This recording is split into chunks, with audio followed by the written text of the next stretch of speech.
Hi guys, what's going on, and welcome back to another video on Conqueror's Blade. So, the first unit of Season 11, the Alchemists. So it's kind of been interesting playing with them over the battles and levelling them up. They kind of didn't quite play how I thought they might do from some of the testing we did in the PTR, although the core elements are the same. Now, a couple of things have changed. Partially this is abilities, but partially it's just how they actually deal with being in combat. So you'll notice one, I've gone down the bottom veterancy line, but before we kind of get onto that, let's talk about the abilities. So with the doctrine that you're going to be getting from completing the unlock, the first aid doctrine, it's going to give them an extra ability, just called first aid. Now this is an AoE heal, right? So it does it over, I don't know, 15-20 meter range. It's hard to be exact, but it's quite a decent range. And it's like a longsword heal. Basically everything in range of that gets to recover 10% of their maximum health over 20 seconds. And you'll see from some of the clips the sort of healing, is quite wide, and heals a couple of hundred hit points to a standard infantry unit per second, which is quite nice, gives a good amount of healing. Then you have healing hands. It's where you basically designate an area, and then it sets up a targeting circle about 20 meters wide, and then they go on to heal anything in that circle, but they manually heal, i.e. the unit walks over to them, does some, healing hands I suppose, and heals up the unit. The problem with that is if you're anywhere near the front line, of course frontline units will be within that 20 meter circle, and so of course your medics will walk up to the front line, basically into combat, to try and heal someone. So they can kind of find themselves a little bit vulnerable from time to time. Number 4 here is just a sprint doctrine I threw on them, and the blinding smoke, kind of as we talked about in the PTR build, was basically makes enemy ranged units extremely inaccurate. Really quite good fun. Quite hard to use practically in siege battles. But that is kind of why I've gone down this bottom line. Partly for the cooldown there on the blinding smoke, the extra throw range, and it's no longer affected by rain, snow, and the area effect is increased. There wasn't really anything else particularly nice veterancy line-wise, in my opinion. The top line is basically a melee line, which I really can't see the benefit of. This is basically the healing line, but the benefits are 2 more personnel to the unit, which I suppose is kind of nice, gives you a bit more survivability in the sense of not getting caught out.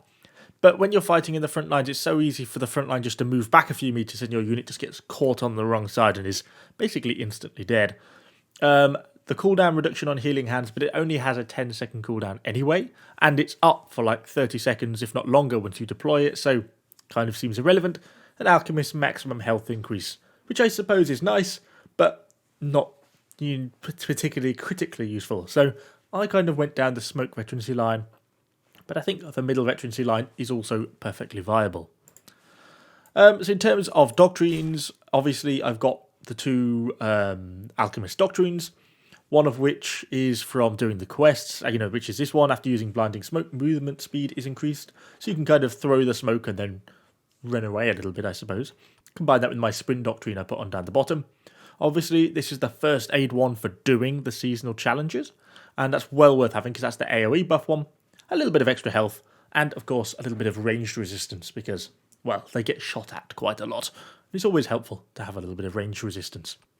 So anyway, let's just hop into some clips with them then. You can kind of see how I've been attempting to use them in battles, and we can talk around some of the sort of good points and the bad points of using them as a unit. So we kick things off on Valley Fortress. Immediately get to the top of this wall and activating my first aid, my 3 ability. And you can see the AoE impact of that. I then go on with some healing hands and promptly get hit by a nice Senji grenade throw. Darn. 2 of the unit get killed. Amazingly, 1 survives with a little slither of health. But you can see the AoE impact of that first aid. It's still doing a ticking heal. And actually we come back round the corner and I try and smoke bomb the Senjis. I largely just hit the battlements, but we get 1 to land. I reactivate healing hands and I just go and have a look at the tower. Now you'll notice, look, the unit is healing itself with healing hands. And actually you can see the glowing green. That is the AoE range of healing hands. So the unit will naturally move around healing any units within that circle, which of course includes itself. I do sometimes find that to be very slightly buggy though. Very occasionally they seem to get a bit stuck, but most of the time it seems to work quite well. So we're back over to the A point, and I'm bringing the unit up the stairs. Now the problem here is I'm going to activate this healing hands on the stairs, and you'll see I've activated that first aid. First aid wise, look, it's even healing our allied units on the other side of the point from the staircase, so the AoE range of that first aid is really, really impressive. But you'll also see in the healing numbers, every now and then you see like 1,000 or 1,500 or something like that, and that's the healing hands. That's the unit manually walking over to a friendly unit and actually healing it like that. The problem, of course, is that because of that, they end up moving off the stairs and into the danger zone, and, well, most of them are dead. There's only one left. But as we're thinking about what to do with the last of the unit, we do see these Senjis in the distance, and we get a perfect smoke bomb throw, which lands right on them. Just as the Senjis activate their boost from their grenade throw, we manage to basically take them out of the fight. And you can see them, look, shooting all over the place.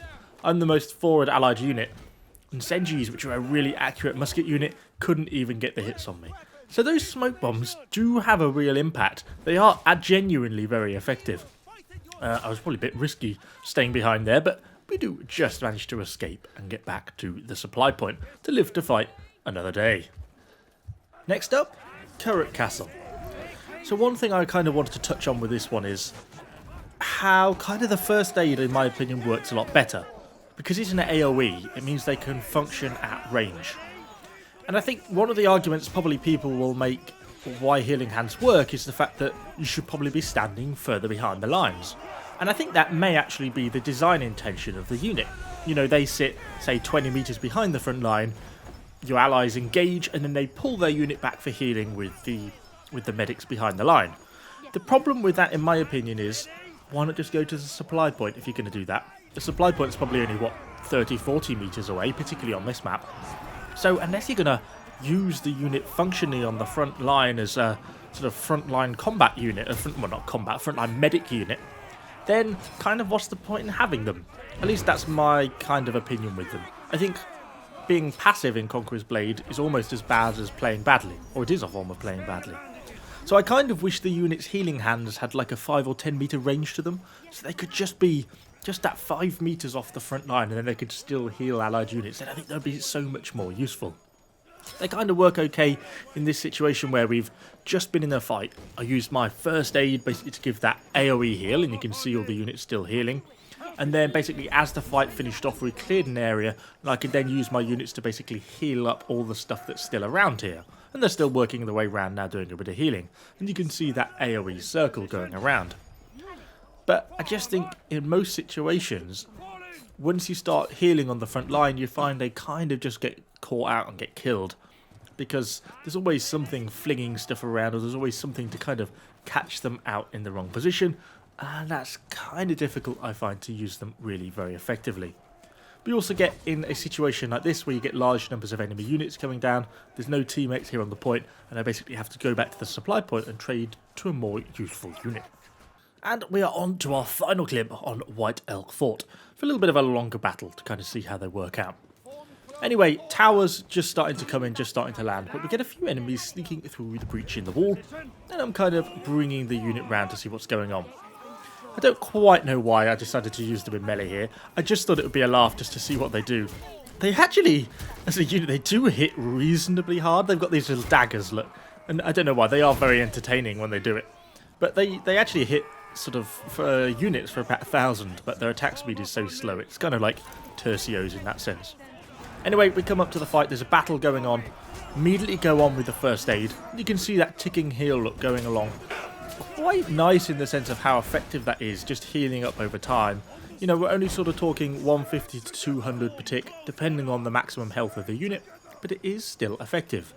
We obviously also went on with our healing hands, and the medics go around, you know, chasing and healing up a lot of the allied units there as well. And you see that that really works quite nicely. And in those sort of smaller scale fights, I think the unit is at least using some sort of benefit, because it's doing it quite effectively. But, you know, there's no real use of smoke against enemy melee units. Maybe it would be nice if it gave a small debuff there as well, but it just doesn't really seem to, and so it kind of limits their overall usefulness. We get another little bit of a fight breaking out here.